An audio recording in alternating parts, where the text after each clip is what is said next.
Hi everybody, Mature Simmer here. So welcome back to Reentry. So just discovered this today and very excited, so kind of jumping in. I did the pre-launch lesson earlier. You will have seen that already appear. We're going to go ahead and do Launch and Ascent. Obviously we're going to work through these tutorials as we go, try to find our way around this sim, but I just think from what I'm seeing, I think it's going to have a lot of interesting depth to it. I mean, obviously it's not going to be perfect. I'm not going to be able to work as an astronaut for NASA, but so far this thing seems pretty thorough.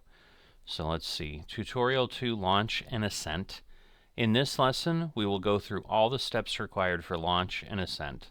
Luckily, the ascent is an automated process, but emergencies can happen, so your task is to monitor all of the gauges periodically while being prepared for an abort.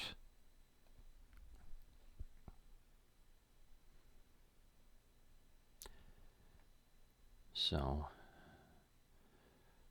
avoid time scaling above 500 times as it accumulates inaccuracies on internal systems. I guess that's good to know, because I suppose I'm wondering, I can't imagine it's like real time, because when you get to Apollo and you're like going to the moon, that takes days. But yeah. But we'll worry about that when we get there.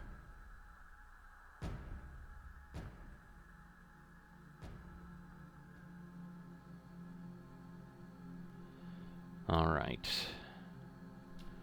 So, welcome back. In this lesson, we will go through all the steps required to launch, the procedures needed during the ascent, and what to monitor as the rocket lifts off. Okay, so we're basically 19 minutes. If I go to external, okay. I was going to say, it looked dark. Oh, they're pulling away the tower or whatever, so that's cool. Alright. From now on, I recommend you to complete each of the Academy lessons twice. Once to get an overview, and twice to build on that overview. Alright, well, we'll see what I feel like with that. The Ascent is an automated process, and your main task is to monitor the instruments periodically while being prepared for an abort or to take over control manually. We are currently 20 minutes away from ignition, with plenty of excess time to go over some details. However, just to be sure, I will teach you how to hold the countdown manually. Press the C button to toggle the function bubbles located on the right side, just below the green section of the panels. Locate and find the hold countdown bubble and click it. Alright, I do remember seeing that somewhere. Hold countdown. Click it. There we go. Alright, press Roger to proceed with the mission. Player 1 holding countdown. MCC requesting countdown hold. Excellent, the countdown is now holding. Cockpit panels are in their final pre-launch configuration, with only a few remaining switches to be adjusted. Let us open the mission pad. Well, I assume I can resume the countdown. Alright. Press M to toggle it, then open the checklist. Press Roger when you have it open. Alright. Player 1 countdown resumed. Please resume the countdown. Okay, the checklist tab of the mission pad contains all the Mercury checklists needed during a mission. We currently have 2 checklists to complete before we can ascend. The full internal power and the final checks. Okay, so these 2. This lesson will take you through all the required steps so you can press M to toggle the mission pad off again. In the next lesson, we will learn more about it, and some features of the checklist system will allow you to help us execute checklists. Alright, so we can turn it off. We are currently holding the countdown, but typically at around 10 minutes before liftoff, often referred to as T-minus 10 minutes, the power source is switched from external power to internal power. The rocket is currently receiving power through an umbilical connected to the launch pad. This is to avoid consuming power from the internal power system batteries before the mission event starts. Take a look at the panels in front of you and try to locate the DC amps gauge. It is on the right side of the periscope. Alright, so the periscope I thought was there. Press Roger to highlight it. Okay, so let's see. The DC amps gauge. Alright, yeah, I think it's there. Oh, DC amps is there. Okay. This is the DC amps gauge. It shows the current amps consumption of the internal power system.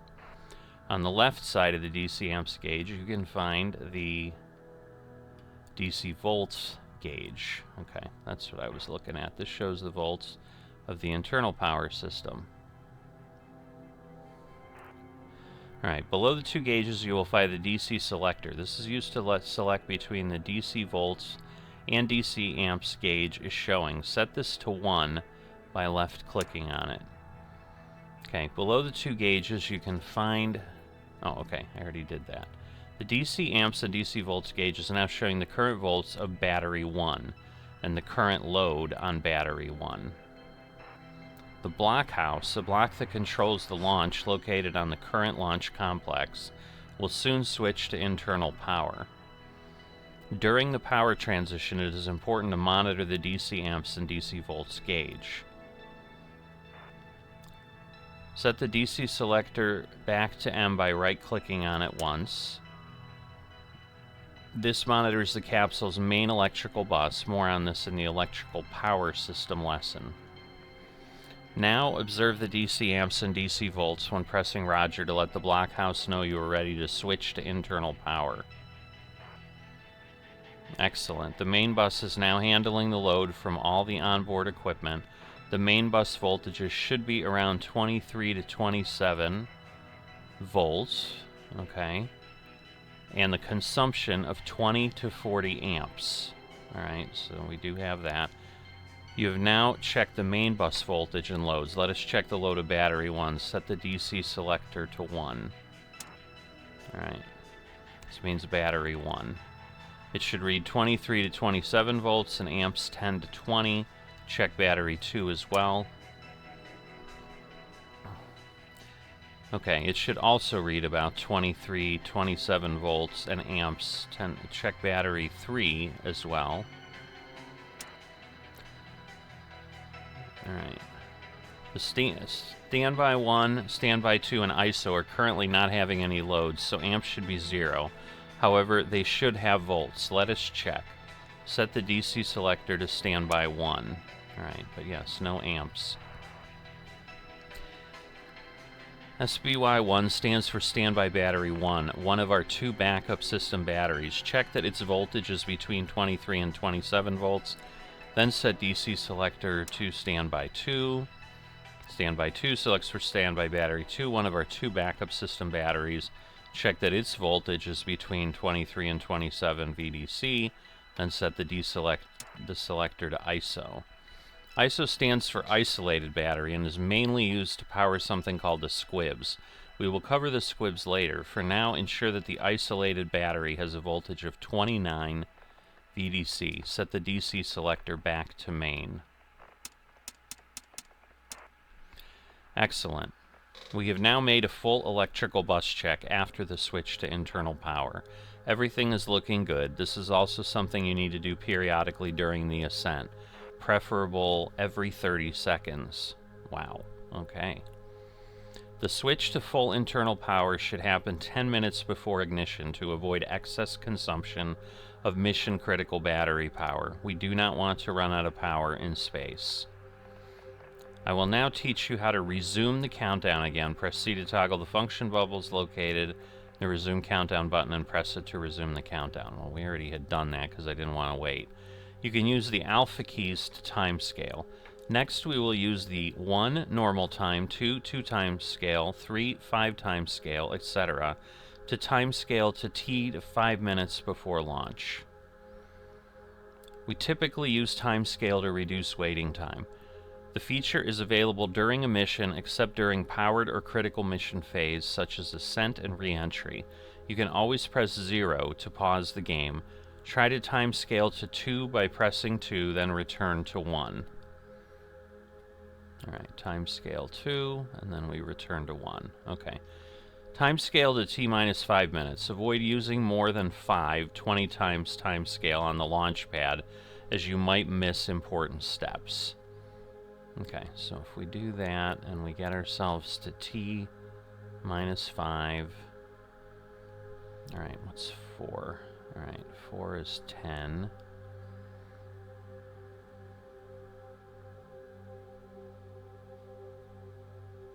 Alright, so we're going to get in the commander's seat. And so it's July 1st, 1961, in case you can't see that. As we get closer here. Getting T-minus 6. Just watching.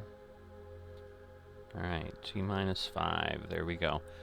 I have now made an automatic hold of the countdown to ensure we have enough time. In other words, let us perform the final checks needed to complete the pre-launch capsule configurations, making us ready for Ascent. For the Ascent. Okay, let us signal the blockhouse that we are starting the final checks and will be ready for launch. Set the launch control switch to ready so the blockhouse knows they can trigger the ignition. If this switch is ready, the rocket will launch when the countdown reaches 0. Alright, where is... launch control. Alright. Check the suit temp selector is set to position 3. A triangle marks the default Ascent position. Alright, it is set to 3. Check the cabin temperature is set to 3 as well. Again, a triangle. Okay, I see. This marks the Ascent position. Check the inverter temperature is set to 3 as well. We got an extra L in there. Again, a triangle marks this default Ascent position. Then ensure transmit is set to UHF. When the transmit set to UHF, make a radio check by pressing C. Toggle the function button. Press Roger when you have pressed this button. Okay. Left-click once on the time 0 button to remove the cover, but do not press the button. The button will be pressed if you click the button after removing the cover. Okay. Okay, we read you 5x5 on UHF. During the ascent, depending on the launch vehicle, you will go through different stages to reach the velocity required for a mission. The squib bus needs to be armed for this, so arm the squibs. Okay. Arm the auto retro jettison squib. This is because a special squib used to jettison our retrograde engines, more on this later, needs to be armed in case of an abort. We do not want to arm things if an abort happens. Okay. So... excellent. We are now ready for the ascent. Before we continue with the countdown, let us go through the ascent procedures. The Redstone ascent is about 2 minutes and 30 seconds. Before the ignition, you will hear the countdown. This will count down to liftoff. After this, the engine should be ignited and the rocket will start to climb. Immediately after liftoff, we need to first monitor that the mission timer starts. If it does not, you need to quickly press the time 0 button to manually start the timer. Alright, so where is... oh, time from launch. Okay. The time from launch timer is the mission timer and is located below the analog clock on the satellite clock. Then you should check that you are gaining altitude. You can use the altitude gauge to check altitude during ascent and landing. Once you are gaining altitude, immediately monitor the time from launch clock to verify that it has in fact started and is still counting. The abort light on top of the sequencer panel needs to be monitored continuously as best as you can, and if it is illuminated, immediately toggle an abort by pulling the abort handle. You pull the handle by pressing Ctrl-Alt-Z. Press Roger when you have found the abort light. Alright. So it's above, on top of the sequencer panel. It's 5 minutes to retrograde. Oh, abort. Okay. During the climb, use the window to ensure visually that you are heading upwards or along the horizon. Cycle through the various gauges quickly and often. I know there are a lot of instruments, but these are vital for a safe ascent. Let me cover the most important ones. The capsule has 2 fuel tanks, one for the autopilot and another for manual control. The control fuel indicator should stay at 100% for both auto, left, and manual, right, during the entire ascent. Above the fuel gauge, you will find the accelerometer. G-forces will build up when accelerating. This will usually climb up to 5 or 6 during the ascent, and as high as 12 to 16 during re-entry. Goodness. The cabin is now fully pressurized with pure oxygen at sea level pressure. The pressure will bleed off over time. Ensure this is decreasing and stabilizing at 5.5. So that's 3. That looks like 8. No, that's 6. Okay, so 5.5 is like right there during the ascent. The Environmental Control System, ECS, will maintain this at 5.5. This can be seen on the cabin pressure gauge. The pitch program will automatically pitch the rocket along the ascent path. Ensure this happens by checking the pitch needle on the attitude indicator. It will move from 90 toward 0, depending on mission profile. The capsule has 2 oxygen tanks, one primary and one secondary. The ECS is controlling them automatically. When the primary tank is empty, less than 10%, it will switch to the secondary tank. Ensure the oxygen levels are 100% during ascent. If they bleed off fast or seem strange, diagnose and abort. You have enough oxygen to breathe for about 24 hours. A healthy battery shows 24 volts.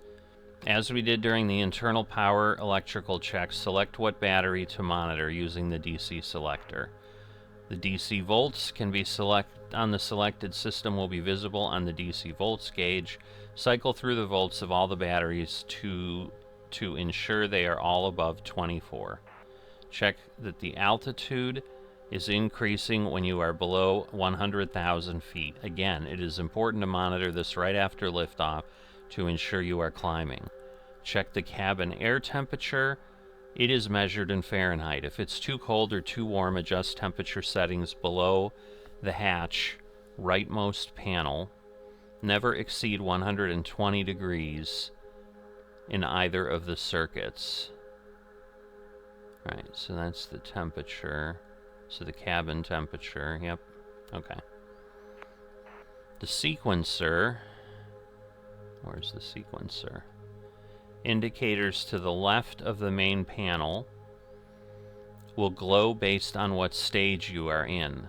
White means that it is not processing, orange means it is processing, or something is in need of attention, and green means it is set up and complete. Okay. The sequencer, so wait, is that, because now I'm a little confused. Is that the sequencer? To the left of the main panel.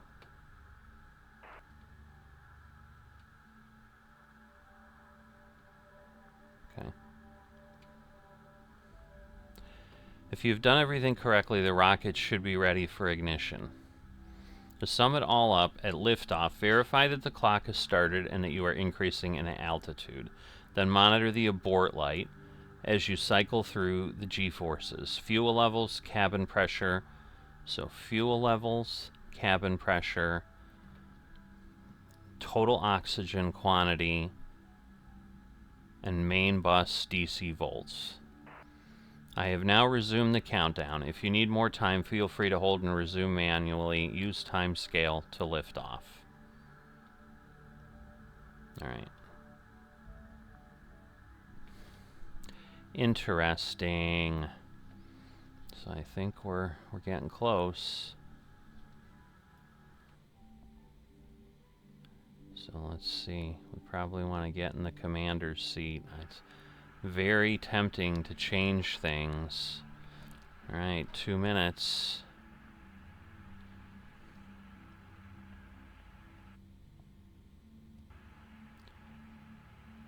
Alright, we're gonna get ourselves here. Okay, Godspeed, player one. Roger. Alright. So again, we're gonna wanna watch the time. We're gonna wanna watch the altitude.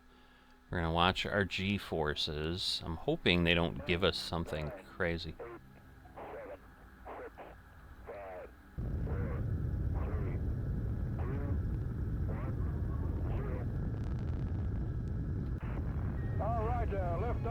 Alright, time is going, so we'll cover that.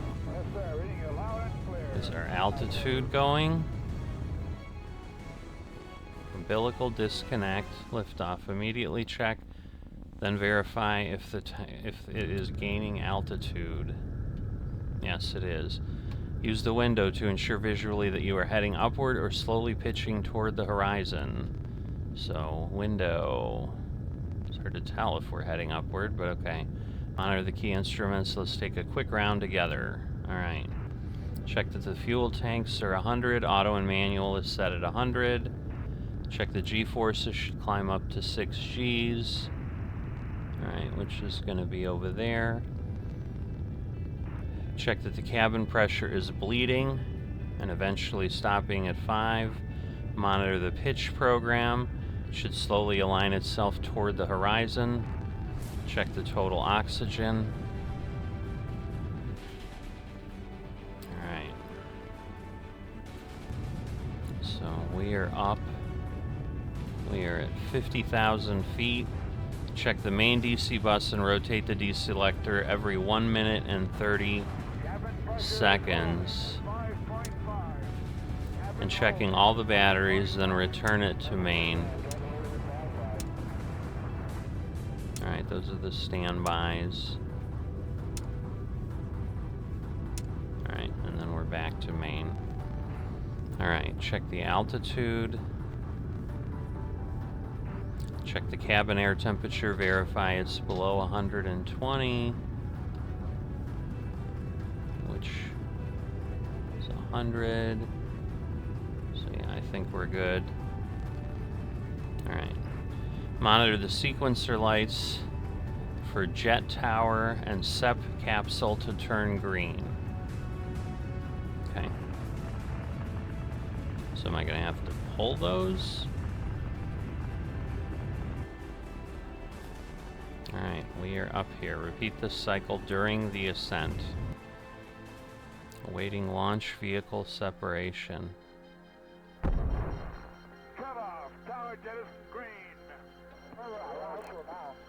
Alright. Once the tower is jettisoned and the capsule is separated, the ascent is complete. After the ascent, the capsule will yaw 180 degrees and position you in a normal orbital altitude automatically. Excellent, great job today. I recommend rehearsing ascents using the Redstone free flight mission, and bonus points to you if you manage to detect that the third battery failed during ascent. Did it? Oh. Aha. Okay. Excellent. Alright. So. Awesome. Good job. This concludes the ascent lesson. So there we go. We had Miko, staging, redstone insertion. So I think we're good.